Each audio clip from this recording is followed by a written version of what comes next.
Hello everyone, we are here to present our project on normalization and database design as a part of our advanced database management system subject.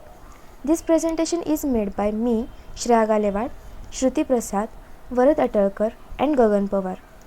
Let's begin by understanding what database design is and why normalization plays a very important role in it. First, let's talk about what database design means. When we create a database, we don't just throw in data randomly. We need a proper structure to organize the data. A good database design helps to store the data efficiently, maximize redundancy. This means we don't keep the same data in multiple places unnecessary and maintain consistency. This means the data stays accurate and reliable. So the main goal of the database designer to store data in a way that uses less space, make it easy to retrieve the information and ensure that the data is correct and consistent. Proper database is the foundation of building of reliable application or software system. Now that we understand what database design is, let's move on to an important concept called normalization. Normalization is a process that helps us organize the data in the database properly. Its main goal is to reduce redundancy, which means we don't store the same data again and again in the different tables.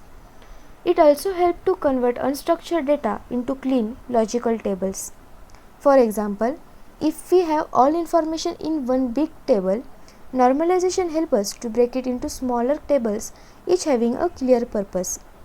This process helps us in maintaining data integrity, which means the data remains accurate and trustworthy, and improving the efficiency of database. So in short, normalization makes us database clean, organized and efficient. Now, let's move to the fourth slide and understand why normalization is needed. When we design databases without normalization, we often run into three types of anomalies: insertion, update, and deletion anomalies. For example, you might not be able to add new data because some required fields are missing. That's an insertion anomaly. Or when you update one row and forget to update others, that causes inconsistency, known as an update anomaly. And if deleting one record accidentally removes valuable related data, that is deletion anomaly. Normalization helps us reduce data duplication so that some data isn't stored multiple times unnecessarily. And most importantly, it ensures data consistency so that data remains accurate and reliable across the entire database. Now, let's move to the fifth slide, which is functional dependencies, a very important concept for normalization. Functional dependencies shows the relationship between attributes in a table. If one attribute can determine another, we say there's a functional dependency. For example, if we have student ID, it can uniquely determine the student name. So we write it as student ID is equals to or goes to the student name. This dependencies helps us understand how attributes are connected. They are the foundation of breaking data into logical tables. During normalization, by analyzing these relationships, we know exactly how to restructure our tables to avoid redundancy. Now let's move to the sixth slide and understand the first normal form or 1NF. To satisfy 1NF, we need to ensure two things. First one, all values in the table should be atomic, meaning each cell should have one value, only one value, not a list or a group. Second one is there should be no repeating groups or arrays within a row. For example, if a student has two phone numbers, instead of putting both in one field, we should separate them into two rows, one phone number per row. This might seem simple, but it's a crucial step in organizing data properly. It prepares our tables for further normalization and helps in maintaining clean and structured data. Thank you. Hello everyone, my name is Gagan Pawar and today I'll explain second norm form. It's built on first norm form and its main goal is to remove partial dependency which happens when a non-key attribute depends on part of composite key. In the original table, we see that the country depends only on address, not the full key. So we break the table into two. One table holds ID, name, address, and salutation, and the second table maps address to country. This helps to improve data integrity. So let's move forward to the next slide. Now let's talk about third norm form. It's based on second norm form and goes on step further by removing transitive dependencies. A transitive dependency is when a non-key attribute depends on another non-key attribute instead of primary key. In the example, the class depends on the model, not directly on the ID. To fix this, we create a separate class table and refer to it using class ID. This way, all non-key attributes depend only on the primary key, which makes the database more efficient and easier to maintain.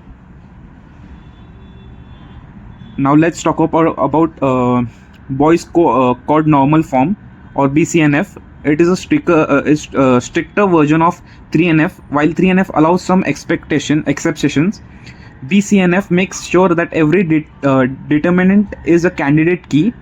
This helps fix certain anomalies that even 3NF might miss. For example, in situation like multi-teacher course assignments, 3NF might still have redundancy, but BCNF removes it completely by further breaking down the table. So BCNF gives us more refined and consistent database design. Thank you. Okay, moving on to the next slide. Beyond 3NF, there are 4NF and 5NF, which are less commonly used but important in specific scenarios. In 4NF, removes multi-valued dependencies, which are independent multi-valued facts within the table. The 5NF joins the dependency relating to how tables can be loosely joined back together after being divided. This forms a crucial and a very complex database system to avoid subtitle inconsistencies that 3NF might not catch, ensuring the highest level of data integrity.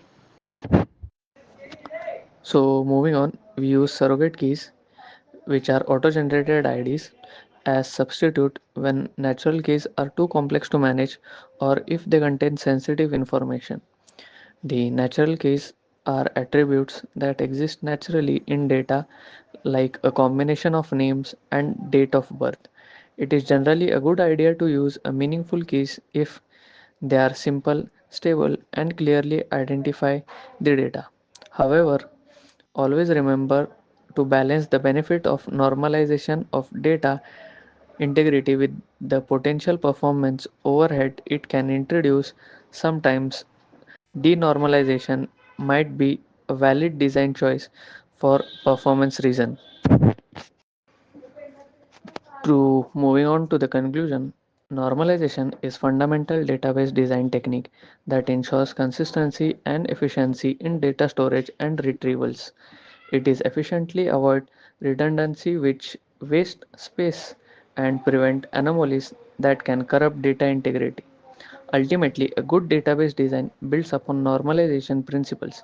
It is the cornerstone for better performance and improved data reliability and ability to scale the database system to accommodate the future growth. Thank you.